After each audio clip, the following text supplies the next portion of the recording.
This is a Global Player original podcast. The FIA has known that this was going to happen and did nothing about it. Ollie's crash, an incident like this was bound to happen. Why did nobody see this? Where there's money, there's politics. Where there's politics, there's power play. Everyone's got an agenda, right? They don't feel in control of the cars that they're driving. We've never seen that before. What they've created is a Frankenstein's monster. I don't know about you, but I think I can spot one person who's definitely fallen out of love with F1. And that is Will Buxton.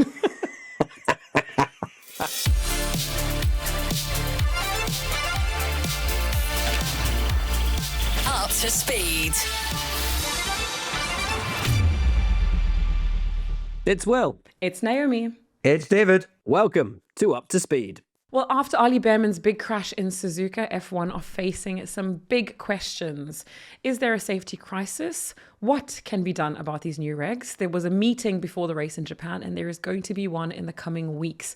But is the 5-week break enough time to get this all sorted? There is indeed. And before we get into that, though, I was with Jolie in the studio a couple of days ago, and we were all over the Max Verstappen ongoing story, the frustration, the questions about whether he'll continue, him sending a journalist out of the FIA press conference. So what do you guys think about all of that? I think you've got to take him at face value. You know, when he's talking about quitting and doing other things, you know, Max has achieved more than I think he ever thought he would in the sport. You guys spoke to him pre-season. I think he was very honest with you guys, and ultimately only you guys as professional sports people know what it is to sort of face up to that reality of when do I walk away? You know, when do I walk away from the thing that I love and go and pursue something else? I don't think he'll walk away from racing entirely, but will he walk away from Formula One if he's not happy anymore? You know, he has issues with media. He has had for a long time. We've all had run-ins with him over the years. I certainly have. You know, is there something performative in it from him? Potentially, but at the same time, there's clear frustration there. You know, with Max, I don't think there's any surprise. We've seen him say many, many times that if he's not enjoying what he's doing, the end of his Formula One career is near anyway, but every so often we get these sort of weekends with Max where he does face maybe a little bit more backlash than a usual weekend. And I think it really eats into him. You know, that paired with bad performance, the car not being competitive, the issue we have around the regulations, and everybody criticizing the decision that he made to, you know, remove the said journalist from that written media briefing in the Red Bull hospitality. I think it was a tough weekend for him. And I think as a result of that, he's now coming out and, you know, reiterating how much he's not enjoying himself. But I think it's a culmination of multiple factors over a weekend that have just sort of built up and boiled over. But yeah, you can tell that he's obviously not a happy camper at the moment. You know, what's interesting for me is when we consider, you know, his decade-long career in Formula One already, if he wanted to do a Lewis, he could keep going for another 12 years if he wanted to do a Fernando. But it just feels that they kind of did their majority of their career through what we'd call the more standard Formula One. You know, you had your internal combustion engine. Yes, we had a little bit of KERS and a little bit of DRS, but the way you accelerated towards the corner, as just a reminder for our audience, that's the thing that's causing him the frustration, that some of the mighty corners that we stood, I remember being at Eau Rouge as a young up-and-coming racer in 1990, watching Ayrton Senna, Nigel Mansell go through Eau Rouge in their McLarens and their Williams and going, I just can't believe what I'm seeing. That may be a different story this year because of the need to harvest in those high energy corners. And I think that's where his frustration is coming over. So I'm sure part of it is sending a very strong message as one of the champion drivers. And the other part is just pure frustration. Yeah, I think, you know, nothing's going to send a message to the governing body and to the owners of the sport quite like your poster boy, you know, your 4-time champion, Max Verstappen, turning around and saying, not only do I hate these regulations, but I hate them so much that I'm going to leave behind the sport in which I am, you know, a 4-time champ. I think one of the really interesting things is obviously we're now talking about it from a safety perspective rather than it being about just how the drivers race and whether it's down to them to use the deployment or, you know, simply relearning their craft. But you bring up a brilliant point, DC, which is you used to stand trackside and be in awe of what Formula One drivers were able to do. And it's that difference now where, particularly at a circuit like Suzuka, the difference between the great and the good was who could go that extra 0.5%, who could go that extra percent and do the thing that the other drivers couldn't or daren't do. And now, and it was Fernando who said it over the weekend, he reckoned 50% of the people working on his team could drive that car. So if you can drive a car, a Formula One car these days, at about 75% of your full capacity, then that gap between the great and the good no longer exists. And if the gap between the great and the good no longer exists, then why would a driver like Max find any joy in that anymore? Well, I guess the big void between competing in Formula One and competing in other championships is the salary. Let's be frank. Yeah. You're covering one of the biggest championships in America, and I'm sure they're well paid at the highest level, but it won't even scratch the surface of what a Max and a Lewis and Charles and those sort of guys are getting. So, I wouldn't say any of them start out doing it for the money, but aircraft and boats and all the rest of it are expensive items to keep coming. So your lifestyle grows into the funds that you're earning. So that may be a sort of longer conversation than just, I'm not enjoying this. DC, I think there was actually a term that you used in Monday's episode that I'd never heard before, but that was quite funny for those who sort of turn up to cash. What is it? Cash and collect? Well, click and collect? What was it? I can't even remember. I'm so sorry. Monday was so long ago. Oh, cruise and collect. That was the one. Cruise and collect. That's just come back to me. I think there's certainly a number of drivers who maybe are at that phase in their career, as you say, that are okay with that. And Max is certainly not one of those. I think he's also probably earned enough money now to not necessarily need to cruise and collect anything anymore. But yes, I think there's a certain frustration for the drivers. And we've gone on and on about this already through testing, through the races that we've seen, that there's obviously a lot that needs to be fixed. And I think the FIA are very aware of that. I think Formula One are very aware of that. And the question now is what can be done and how quickly can it be done? Because they are not going to ignore what drivers like Max are saying. They don't want to lose the character that Max Verstappen is in the sport. They don't want to lose the interest of the fans. And so they have to respond in some way. And we know that they already made slight adjustments to qualifying in reducing how much the cars could recharge in a single lap. But what further changes can they make? And we were also talking at the beginning of the year about, let's give it some time. It's a big set of regulation changes, and therefore we need to wait to see what these cars can actually produce on track. Does it make it harder for them that we've been to, of the 3 races we've seen so far, Melbourne, a track that doesn't lend itself to the new nature of these regulations, and same thing goes for Suzuka now. So is that playing into it a lot? You've got a situation now where you have to make changes because of the Bearman crash being the realization of the fears that the drivers were voicing right from the start of the year. It's no longer teams seemingly complaining because they don't have a competitive advantage or drivers complaining because they're not used to driving cars like this and they're having to relearn the way in which they drive. They're actually able now to come together under the auspices of safety and say, you have to bring the changes because this is dangerous. And it's just been proven. Everything we've been saying has now been proven. Because at the start of the year, it was pretty much a competitive argument. Ferrari didn't want changes to the race start procedure because they developed an engine that was really good at doing the race starts. Mercedes probably wouldn't want changes made to the regulations because of how competitive their power unit is compared to everybody else's. Now you've got serious issues, twofold. One, danger. Two, and you hit the nail on the head, Naomi, entertainment. And this is a sport which has marketed itself as being, the height of motorsport entertainment. And if you lose both of those aspects, or both of those are under threat, then you have to ring the changes. The question is, how much can you change when so much time, so much money has been thrown into these engines? Are you stuck with what you've got? Is it ultimately just going to be software modifications? What can you change? Yeah, well, look, the hardware is there, so it's a continuation of what we've had the last few years with the V6 turbo. How they harness energy has obviously changed, and the amount of energy they get each lap has changed. But that can be downgraded. That can be downgraded to bring the engine into being a bigger player. The problem with that, of course, is, Will, there isn't going to be a big gap in lap time between Formula One and Formula Two. And, what has typically always been a sort of 10 to 8 second gap. And that is a significant step up. So it's obviously frustrating for us all because we're fans of the sport. We're ex-racers in the case of, well, actually, Will, you've raced, as we've discovered in a previous episode. But we've all been behind the steering wheel. We love competition. We love racing. And it actually feels, is it just me, or are the FIA actually being a bit more hand in glove with Formula One and the drivers than may have been the case in the past, where it felt quite confrontational, didn't it? We're the FIA, you're the drivers, we have the bigger hammer, so get in line. I think they've realised they've got to be, because they're staring into the void. And if they don't work together, then they're toast.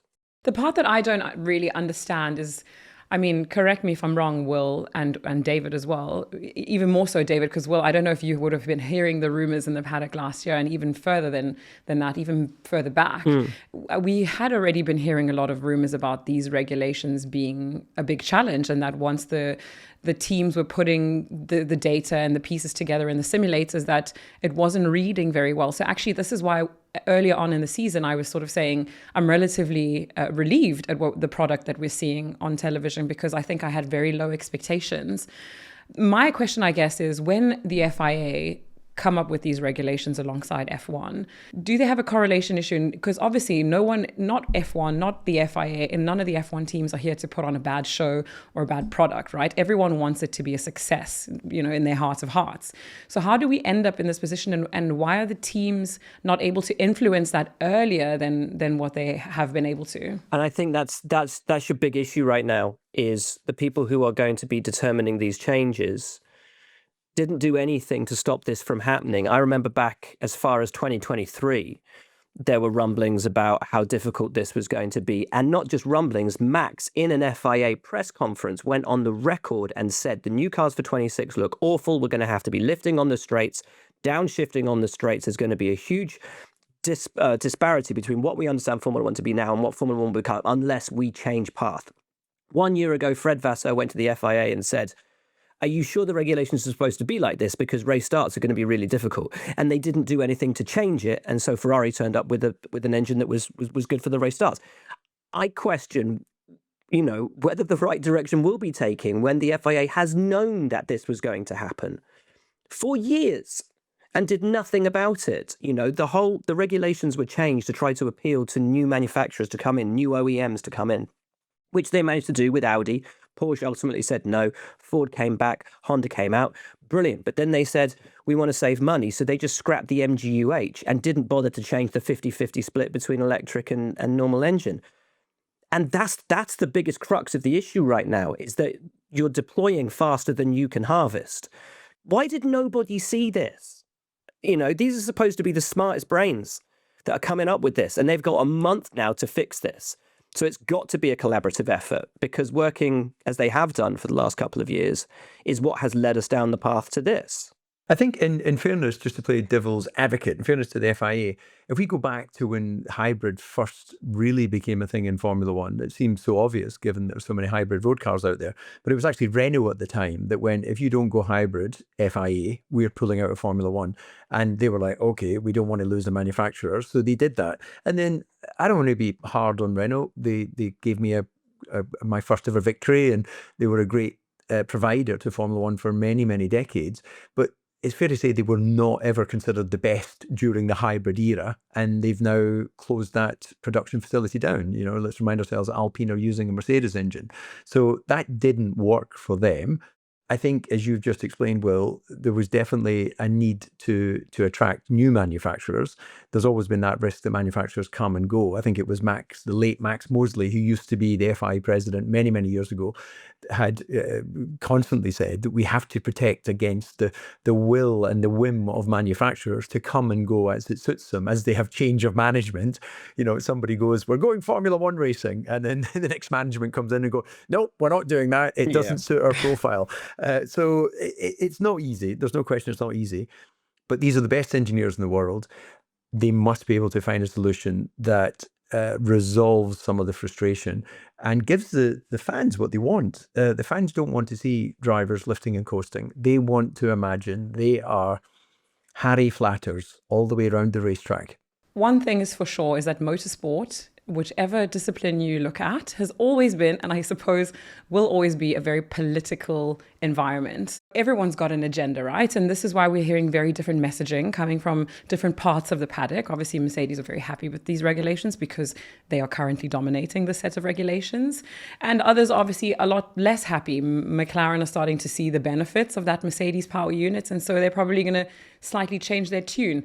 DC, I guess I'd like to ask you a question on this. In your time when you were a driver in F1, how much of the messaging going out there was, bearing in mind the sport as a whole, more so than everybody is only looking after their own back? What was it like? Ron Dennis would say to me, if there was an issue, he'd go, yeah, say it was the engine. And in fairness to Norbert Haug, who was the motorsports boss at that time, I don't recall him ever saying blame the car. But I guess it goes to show, even though they were a team, it was two entities that were coming together to try and achieve success. And I guess that's why ultimately Mercedes bought their own team. So they were never in a position where they would have to be subservient to a manufacturer. I don't recall all of the details, a long time ago now, but I suspect Mercedes probably looked at buying into McLaren at one point, and for whatever reason it never happened, which is why they went off and did the Honda. Let's remind ourselves that Honda effectively gave the race team to Braun, Ross Braun, who'd been a designer at Ferrari and Benetton, very successful. They gave him a team because they went, we don't know how to win in Formula One. He then won the World Championship with Jenson Button and then sold it to Mercedes-Benz and went, cha-ching, thank you very much, Honda. Where there's money, there's politics. Where there's politics, there's power play. You will always have people trying to steal an advantage or engineer an advantage or just maintain an advantage for as long as they can. It's forever been the way in Formula One. Okay, I guess it's a good question. At which point do we draw the line on what's more important with people's agendas and then safety in the sport? So when we come back, we're going to be discussing more around Ollie's big incident in Suzuka and some of the safety concerns around these new regulations. In the meantime, make sure you are following us on socials at Up to Speed Show, and comment, subscribe, and like to make sure that you never miss an episode. We'll be back in a second. Right, so as I was saying just before the break, where do we draw the line? Where do the teams draw the line on their own personal interest versus the safety concerns that we've seen? Because a lot of people are up in arms with regards to Ollie's crash, because they've been saying that they had been saying that inevitably with the speed deltas and the super clipping and this issue we have around recharge and its unpredictability, that an incident like this was bound to happen. Yeah. And luckily it happened where it happened. Where do the teams draw the line on what's important and what changes can be made to resolve these issues? I don't think it should be down to the teams. When you leave it in the hands of the teams, there's always going to be vested interest. It has to come down to the regulator. It has to come down to the governing body. And they have to realize that they've made a misstep, and they have to realize that what they've created is a Frankenstein's monster that nobody wanted. It's new Coke. They had a recipe that was the biggest selling thing in the world. They've changed the recipe and everyone hates it. You can't go back to the old recipe now. That's done. So you've ultimately got to adapt the recipe that you have. But how can you do that? Within the regulations, within what they've built, within what they've constructed, what are the changes that are in play that you can put onto these things? DC's already mentioned, maybe you just turn the whole thing down. Well, great. Okay. So then they're going to be going around even slower and the drivers are going to be even less happy. I think there's two things here. One is safety. The other one is how much responsibility do the drivers have in their own hands?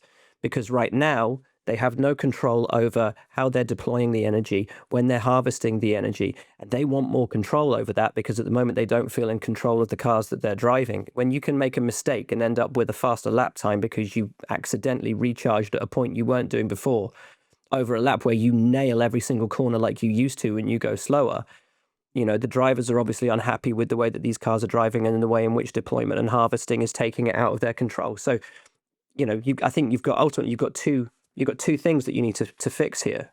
And I don't know how you do both. And that's going to be what's fascinating over the next month. I've got to believe in the brain power of FIA and the teams. There has to be a workable solution. Even if they ultimately end up with a little bit less power, because they don't therefore harvest as much into the battery, I think that the fans would understand, because this is still a Formula One car. They're still incredibly efficient through the corners. So that gap, let's say, between F1 and F2 could become a little bit closer.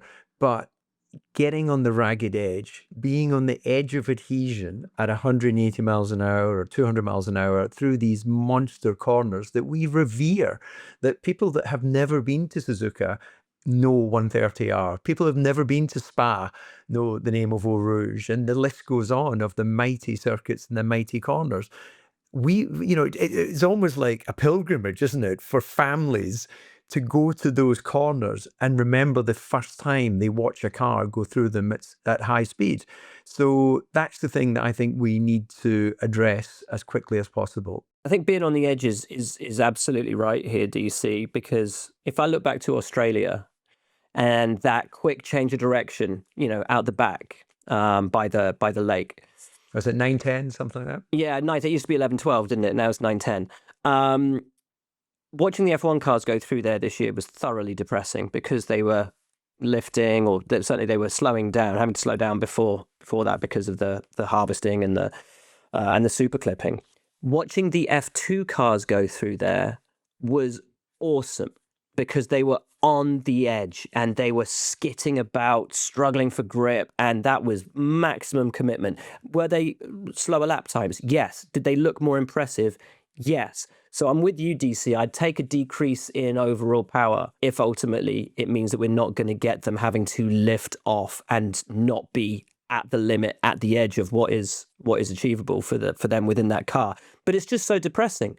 And it's got to be depressing for the OEMs and for the engine manufacturers who've come in and thrown time and expense at these engines. That ultimately this is the mess that we're in. Because what do you do? Do you put a sticking plaster on it this year and go for a wholesale change of engine, including architecture for next year? Because you're not going to change the architecture this year, no matter how long you've got, no matter how much lead time, because then you're going to have to completely redesign the cars as well. So do you do that for 2027? And is there any point in doing that in 2027 when they've already said that they're going to be completely changing the engine regulations again in the early 2030s to maybe move back to V8s or V10s, run them on biofuel? Do they want to move that forward now to a 2028?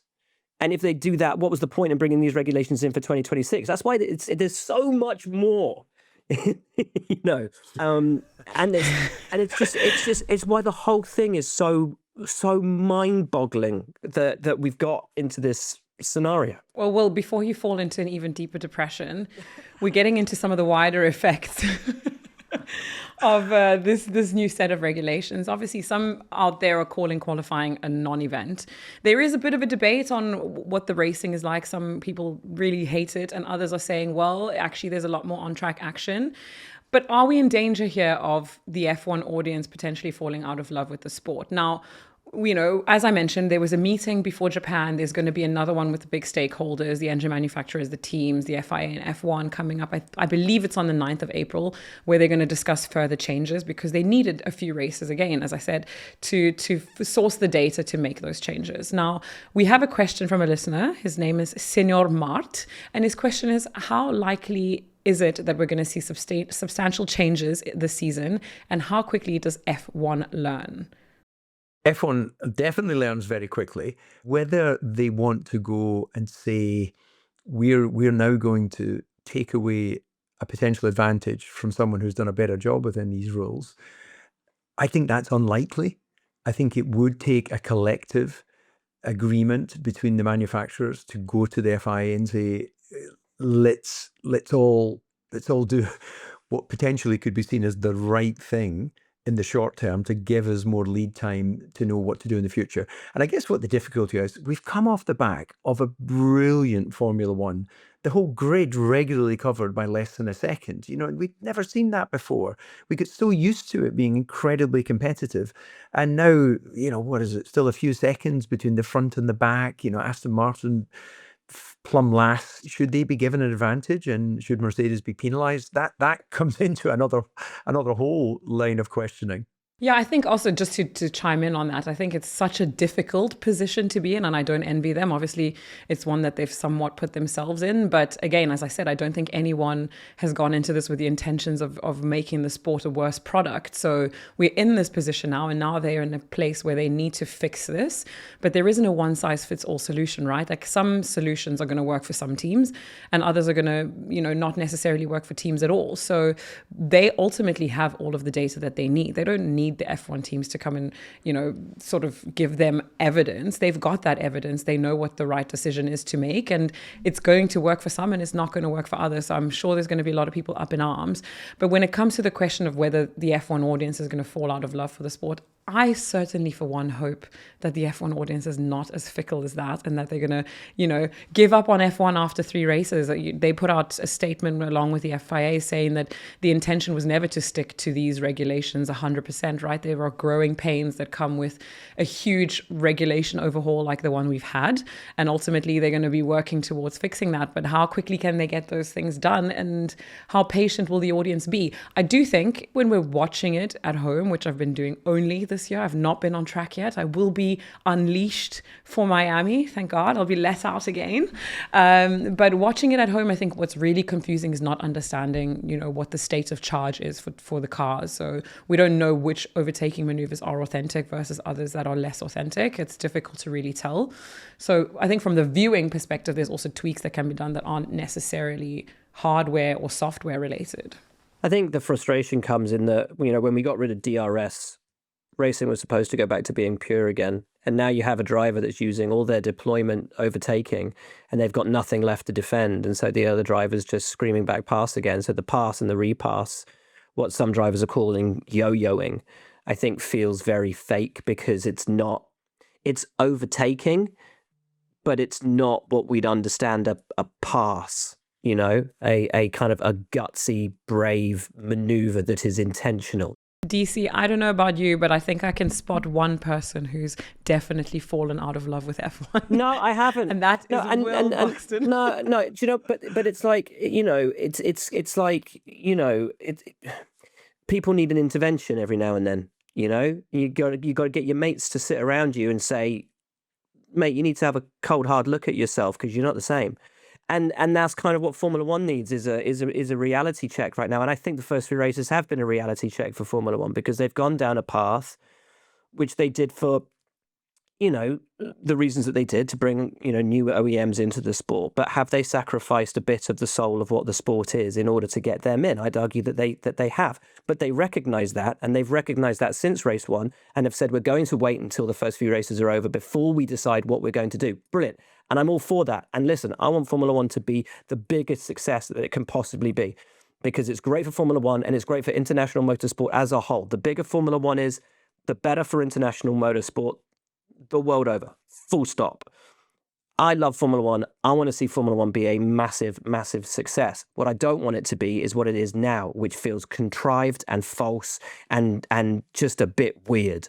Ultimately, all the teams have, and we know this, the engine manufacturers have got the opportunity to upgrade their engines throughout the year anyway, if they're a percentage behind the leading power unit provider. So they've got to make their decisions on whatever changes they're going to make. They have to make those decisions soon, because the teams that are behind have to know what they are able to develop towards when they're able to put those developments in on their power units. So, we can't just be sitting on our hands on this. They've got to figure this out quick. Yeah. I think they will figure it out, but I think actually we should just put the record straight on one thing.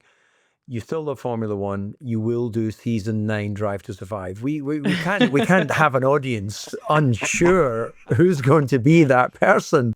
Hey, look, you can't get 9 seasons into a show without having the very same basic things explained to you that were explained in season 1. I mean, where would we be if I wasn't explaining how qualifying works? Let's be honest. Well, that's the thing this year. Explaining how qualifying works this year is going to be very different, because this year, folks, you drive around at 75% of your optimum pace.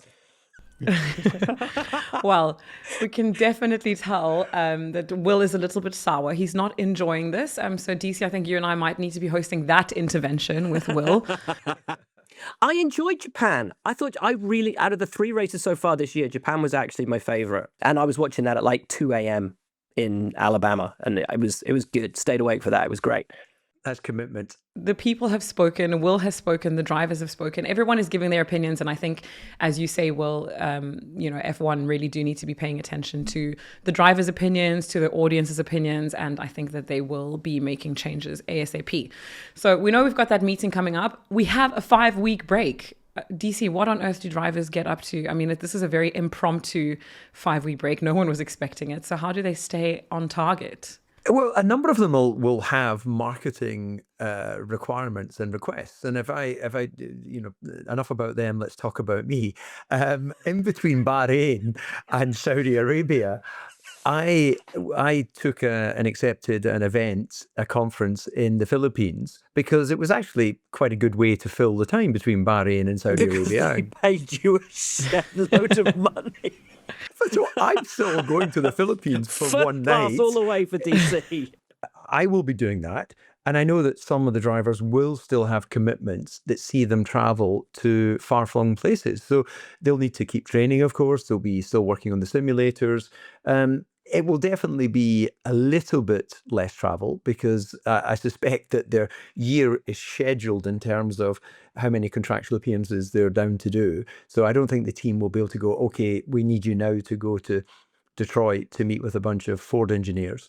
But you never know. Maybe Max will just go and do several more GT races. That'd be great, wouldn't it? I think he will be. I think he's already said that he'll be driving other things. So let's keep our eyes peeled to see what that's going to be. Obviously, the 24 hours of Nürburgring coming up soon. So I know he's preparing for that.